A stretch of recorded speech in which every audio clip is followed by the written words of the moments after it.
ஐயோ, யார் அந்த பெரிய மனுஷன்? டக்குன்னு பெரிய கேள்விலாம் கேட்டீங்க சார். இல்லை, இது வந்து திருச்சி கிழக்குலையோ இல்லை ஒரு ராஜ்யசபா எம்பியோ பதவி கொடுத்து ஆதாரம் அப்படின்னு ஒரு நண்பர் சொன்னான்னா, ஆக்சுவலாக நான்லாம் படிக்கும்போது பார்த்தீங்கன்னா புரட்சி அப்படிங்கிறத நான் வந்து வரலாறில் படிச்சிருக்கேன். பகத்சிங் இந்த புரட்சியை பண்ணார், அந்த புரட்சி பண்ணாருன்னு. ஆனால் இன்றைக்கி ரியல் புரட்சி உலகத்தில் நாமெல்லாம் இருக்கோம். ஒரு மௌன புரட்சி.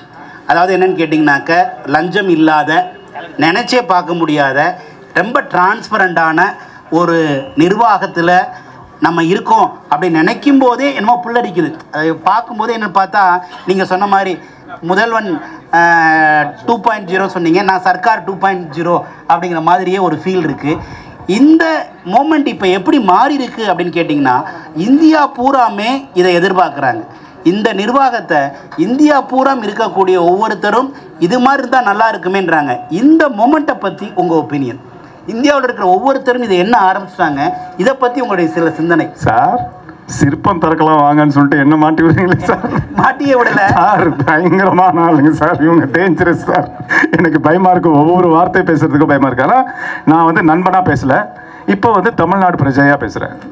அதான் நான் சொன்ன மாதிரி ஒவ்வொரு நாளும் நியூஸ் ஆன் பண்ணும்போது எனக்கு ஒரு ஒரு ஒரு ஒரு ஃபாஸ்ட் மூவிங் ஒரு கிராண்ட் ப்ரீ ரேஸ் பார்க்குற மாதிரி தான் இருக்குது. என்ன நடக்கும், என்ன நடக்க போகுது அடுத்தது, ராத்திரியோட ராத்திரியாக என்ன நடந்துச்சு. அன்றைக்கி திடீர்னு காலையில் நியூஸை போடுறேன், ராத்திரியோட ராத்திரியாக கிட்டத்தட்ட எத்தனையோ பேர் பிடிச்சிருக்கிறாங்க. கேட்டால் அது வந்து சைலண்ட் ரைடாக, அது வந்து யாருக்கிட்டுமே அனௌன்ஸ் பண்ணால் அவங்க எல்லாருமே ஷார்ப் ஆகிடுவாங்க அப்படிங்கிறதுக்காக எதுவுமே சொல்லாமல் கொள்ளாமல் திடீர்னு நைட்டில் வந்து ஒரு ரைடு. ஸோ இந்த மாதிரி ஒரு விஷயங்கள் தான் சார் சொன்ன மாதிரி த்ரூ அவுட் இந்தியா வந்து எல்லா சீஃப் மினிஸ்டரும் இப்படி இருந்தால் நல்லா இருக்குமே அப்படிங்கிறது வந்து எல்லாருமே எதிர்பார்க்குற ஒரு விஷயம். சுருக்கமாக சொல்லணும்னா, ஒரு எப்படி சினிமாவில் ஒரு ட்ரெண்ட் செட்டராக இருந்தாரோ, எத்தனையோ பேரியரை உடச்சி, எத்தனையோ தடைகளை உடச்சிட்டு தான் அவர் அந்த லெவலுக்கு வந்தார். உங்களுக்கு தெரியும், உங்கள் எல்லாருக்குமே ஒவ்வொருத்தருக்கும் தெரியும் நான் என்ன சொல்ல வரேன்னு. நான் பேர் சொல்ல விரும்பல. எவ்வளோ பேர் பெரிய ஆளுங்கள்லாம் இருந்தாங்க. அது எல்லாத்தையும் தாண்டி உடச்சி அவங்களோட பெரிய ஆளாக வரணுங்கிறது சினிமாவில் எவ்வளோ பெரிய கஷ்டமான விஷயம் அப்படிங்கிறது தெரியும். கிட்டத்தட்ட அங்கே வந்துட்டார். நான் கிட்டத்தட்ட அங்கே வந்துட்டாருன்னு ஏன் சொல்கிறேன்னு உங்களுக்கு தெரியும். அங்கே இருக்கிறவங்க அங்கே இருக்கிறாங்க, வந்துட்டார், ஈக்குவலாக வந்துட்டார். அதுக்கப்புறம் வந்து பீக்கில் இருக்கும்போது சரி வேண்டாம், நான் இந்த பக்கம் வரேன். அங்கே சாதிச்ச தெரிஞ்சவருக்கு இங்கே சாதிக்க தெரியாதாங்க, அங்கே வந்து ஜெயிக்க தெரிஞ்சவருக்கு இங்கே ஜெயிக்க தெரியாதா, அங்கே தடைகளை உடைக்க தெரிஞ்சவருக்கு இங்கே தடைகளை உடைக்க தெரியாதா, அங்கே எதிர்ப்புகளை சமாளிக்க தெரிஞ்சவருக்கு இங்கே எதிர்ப்புகளை சமாளிக்க தெரியாதா. எல்லாம் ஒன்று தான். இங்கே கொஞ்சம் அதிகமாக இருக்கும், அதை சமாளித்து வருவார் அப்படிங்கிற நம்பிக்கை ஒரு தமிழ்நாடு பிரஜையாக, ஒரு ஒரு முதலமைச்சரின் நலன் விரும்பியாக எனக்கு இருக்குது. அவருக்கு நான் ஓட்டு போட்டிருக்கிறேன். ஸோ நான் அதை அவர்கிட்ட எதிர்பார்க்குறேன். அந்த எதிர்பார்ப்பை நான் மட்டும் எதிர்பார்க்கல, தமிழ்நாட்டில் இருக்கிற ஒவ்வொருத்தவங்களும் எதிர்பார்க்குறாங்க. ஸோ நிச்சயமாக அந்த எதிர்பார்ப்புக்கு எந்த விதத்துலையும் அவங்களுக்கு ஏமாற்றத்தை கொடுக்காம முழுசாக இன்னும் 100%, 200% அவங்களை திருப்திப்படுத்துகிற மாதிரி தான் ஒரு ஆட்சி நடத்துவார் அப்படிங்கிறது நான் இந்த நிமிஷம் வரைக்கும் நம்பிட்டு இருக்கிறேன். இனிமேலும் அதான் நான் நம்புவேன். அது நம்ம நம்பிக்கையை வீண் போகாமல் அதை நிறைவேற்ற வேண்டியது அவரோட கடமை. நிறைவேற்றி காட்டுவார் உங்களுக்கு. நீங்களும் அதை பார்க்க தான் போகிறீங்க, நீங்களும் சந்தோஷப்பட தான் போகிறீங்க, உங்கள் குழந்தைங்க சந்தோஷப்பட தான் போகிறாங்க, எல்லாருமே சந்தோஷப்படுவோம். அந்த மாதிரி ஒரு ஆட்சி தான் இதுக்கு மேலே தமிழ்நாட்டில் வரும். சுருக்கமாக சொல்லணும்னா, எனக்கு தெரிஞ்சு இது யாருமே என்கிட்ட சொல்லலைங்க, இது மறுபடியும் உங்ககிட்ட சொல்கிறேன், இது என்னோட ஒப்பீனியன். எனக்கு தெரிஞ்சு இன்னும் ஃபியூ இயர்ஸில் தமிழ்நாடு வந்து சிங்கப்பூர் மாதிரி மாறினா கூட அது ஆச்சரியப்படுறதுக்கு எனக்கு எதுவுமே இல்லை. அந்த அளவுக்கு நான் சொல்கிறது, அந்த அளவுக்கு மெடிக்கல் ஃபெசிலிட்டி. ஏன்னா சிங்கப்பூர் சிட்டிசனுக்கு வந்து உள்ள மெடிக்கல் ஃபெசிலிட்டிலாம் பிரமிச்சு போயிடுவோம் நம்ம போய் பார்த்தோம்னா. Education, medical facility and security, இது மூணுமே வந்து சிங்கப்பூரில் வந்து தைரியமாக இருக்கலாம். ஏன் சொல்கிறாங்க சிங்கப்பூர், மலேசியா, சிங்கப்பூர்லாம் போனால் தைரியமாக வெளியில் நடந்து போகலான்னு? ரொம்ப அது வந்து என்னென்னா அந்தளவுக்கு அங்கே வந்து சேஃப்டி இருக்குது. இம்மீடியட் ஒரு ஆக்ஷன் எடுப்பாங்க. ஸோ எனக்கு தெரிஞ்சு அந்த மாதிரி ஒரு நல்ல ஒரு சந்தோஷமான ஒரு தமிழ்நாட்டை என்னோட தொலைநோக்கு பரவாயில்ல நான் பார்க்குறேன். அது கூடிய சீக்கிரம் நடந்துரும்னு நான் நம்புகிறேன். ரொம்ப ரொம்ப நன்றி சார். அண்ணே என்னமோ கேட்குறீங்கண்ணே, எனக்கு பயமாக இருக்குண்ணே. சாரை கேட்குறீங்களா? ஓகே. இல்லை, இதான் ப்ரெஸ் மீட், இதோட முடியுது. ரைட். ஒரு விஷயம், அதாவது ப்ரெஸ் மீட்டுங்கிறதே தெரியாமல் நீங்கள் ஒரு கேள்வி கேட்குறீங்க, தான் ப்ரெஸ் மீட்டு. Right, okay. நல்ல விஷயம். ஆக்சுவலாக ஒரே ஒரு கேள்வி மட்டும் என்னன்னு கேட்டால், நம்மளுடைய டிவிகேயோடைய தேர்தல் வாக்குறுதியில் முதல்வர் விஜயோடைய தேர்தல் வாக்குறுதி நிறைய, அதில் முக்கியமானது சார், ஒரு நிமிஷம் ரொம்ப முக்கியமான பாயிண்ட் சொல்கிறேன். இந்த தேர்தல் வாக்குறுதி மட்டும் தமிழ்நாட்டில் நடந்துருச்சு அப்படின்னா தமிழ்நாடு ஒரு மிகப்பெரிய பொக்கிஷமான ஒரு மாநிலமாக மாறுறது மட்டும் இல்லை, எல்லாருமே ஒவ்வொரு வீட்லேயும் சந்தோஷப்படுவாங்க. அப்படிப்பட்ட ஒரு தேர்தல் வாக்குறுதி என்ன அப்படின்னு கேட்டால், தமிழ்நாட்டில் 5 லட்சம் பேருக்கு இளைஞர்களுக்கு ஸ்கில்லை கொடுத்து 8th 10th வாட்டவர் என்ன படிச்சிருந்தாலும் சரி, அவங்களுக்கு 5 லட்சம் பேருக்கு ஸ்கில் வேலைவாய்ப்பு சம்மந்தப்பட்ட ஸ்கில்லை கொடுத்து 15,000 ரூபாய் மாத சம்பளம் கொடுக்கக்கூடிய ஒரு வாக்குறுதியை நம்ம தமிழக முதல்வர் ஏற்கனவே சொல்லியிருந்தாங்க. கண்டிப்பாக இது நடந்து முடியும் போது தமிழ்நாடு நீங்கள் சொன்ன மாதிரி சிங்கப்பூர் இல்லை, சிங்கப்பூருக்கே தமிழ்நாடு தான் முன்னுதாரணம் அப்படிங்கிற மாதிரியான ஒரு விஷயத்தை நோக்கி நடக்கும்.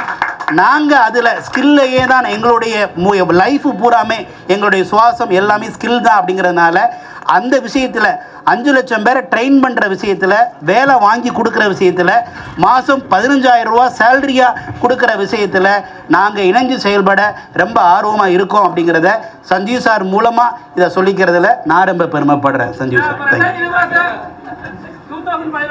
சார். அதெல்லாம் தட் இஸ் டிஃப்ரெண்ட். நான் என்னுடைய ஸ்கில்லை பற்றி தான் சார். சார்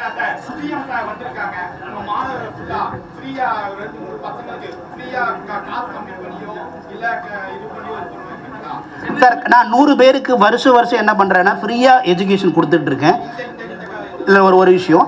ரெண்டாவது, இவங்க போகிறாங்கல்ல கல்னரி ஒலிம்பிக்கில் போயிருக்கிறது ஆரம்பித்து ட்ரைனிங்லேருந்து எல்லாமே மேனேஜ்மெண்ட்டோடைய செலவு. நீங்கள் சொன்னால் கரெக்டாக இருக்கு. நான் சொல்கிறேன் உண்மை சார். இது டோட்டலி பசங்க 4 பேர் ஜெர்மனி போய்ட்டு வந்தாங்க. ஜெர்மனி 4 பேர் ஜெர்மனி போய்ட்டு வந்தாங்க. ஒருத்தருக்கு வந்து 2 லட்சம் 3 லட்சம் ஆச்சு. பட் எல்லா செலவும் சார்த்தை எடுத்துக்கினாரு. நம்ம போய் சொல்லலாம், எதிர்க்க பசங்க இருக்கிறாங்க, பசங்கள்ட்ட நீங்கள் கேட்கலாம்.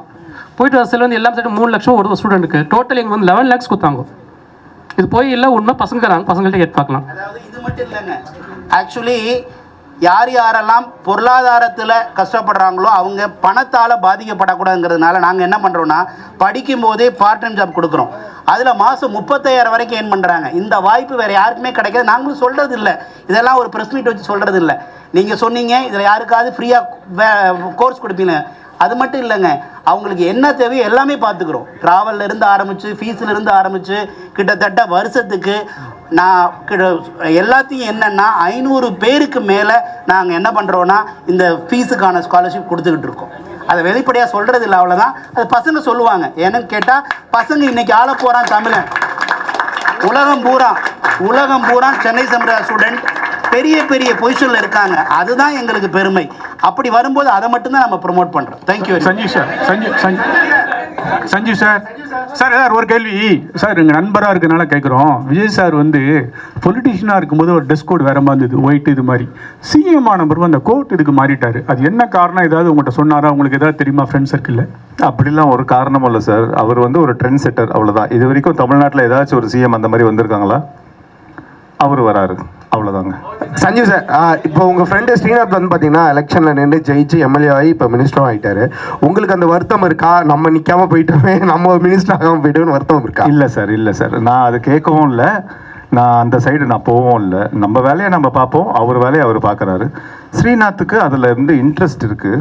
அண்ட் ப்ளஸ் அவர் தூத்துக்குடியில் தான் பிறந்தார் வளர்ந்தார். ஸோ தூத்துக்குடி மண்ணின் மைந்தன் அவர். ஸோ அவர் வந்து அந்த இன்ட்ரெஸ்ட்டில் அவர் ஆக்சுவலாக ஸ்ரீநாத்தே ஆரம்பத்தில் வந்து வேறு ஒருத்தங்களுக்காக தான் கேட்டார். ஆனால் அதுக்கப்புறம் அது அவருக்கு வந்துச்சு. ஸோ அவர் வந்த வாய்ப்பை அவருக்கும் இன்ட்ரெஸ்ட் இருக்குங்கிறதுனால அவர் கண்டினியூ பண்ணார். இன்றைக்கி பை காட்ஸ் கிரேஸ் வந்து மினிஸ்டராக இருக்கிறார். நீங்கள் விஜய் சார்கிட்ட கேட்டிருக்கீங்களா? இல்லை இதை பற்றி எலெக்ஷனில் நிற்கிறத பற்றி பேசியிருக்கீங்களா? இல்லை அவர் ஏதாச்சும் உங்கள்கிட்ட ஃப்ரெண்டாக கேட்டிருக்காரு? இல்லை சார், ரெண்டுமே இல்லை சார். உங்களுக்கு வந்து திருச்சி கிழக்குலையோ இல்லை ஒரு ராஜ்யசபா எம்பியோ பதவி கொடுத்து ஆதாரம் அப்படின்னு ஒரு நண்பர் சொன்னான்னு அக்செப்ட் பண்ணிவிடுவீங்களா? நீங்கள் அரசியலுக்கு வருவீங்களா? இல்லை நீங்கள் வேறு யாராவது சிபாரிசு பண்ணுவீங்களா? சார், இது வந்து ஒரு டக்குனு பெரிய கேள்வியெலாம் கேட்டீங்க சார். இல்லை, இது வந்து அது அந்த சூழ்நிலையை பொறுத்து இருக்குது சார். இப்போ நான் அதை பற்றி நீங்கள் சொல்லி தான் தெரியுது, ஓ இப்படி ஒரு விஷயம் இருக்குதான். நான் அதை பற்றிலாம் யோசிக்கவே இல்லை சார். அந்த நேரம் வரும்போது பார்ப்போம் சார். சஞ்சீவ் சார், இப்போ விஜய் சார் வராத ஈவெண்ட் எல்லாம் வந்து இனிமேல் உங்களை பார்க்கலாமா? ஐயோ, யார் அந்த பெரிய மனுஷன்? என்ன ஒரேடியே 35 வருஷம் நட்பையே க்ளோஸ் பண்ணுறீங்க போல இருக்குதே. இல்லை சார், அது நட்புக்காக சொல்கிறேன் சார். விஜய் சார் வராத ஈவெண்ட்டுக்கெல்லாம் வந்து ரீப்ளேஸ்மெண்ட்டெல்லாம் நம்ம போக முடியாதுங்க. அவர் வேற. என்னன்னா, என்னை கூப்பிட்டாங்கன்னா நான் போவேன் ஒரு ஈவெண்ட்டுக்கு. அது வந்து அவர் போகாத ஈவெண்ட்டுக்கு சரி இவரை கூப்பிடுங்க சார், பெரிய வார்த்தையில் சார் நட்பு க்ளோஸ் ஆகிடும் சார், சும்மா இருங்க. என்னை கூப்பிட்டாங்கன்னா எந்த ஃபங்க்ஷனாக இருந்தாலும் நான் போவேன், அவ்வளோதான்.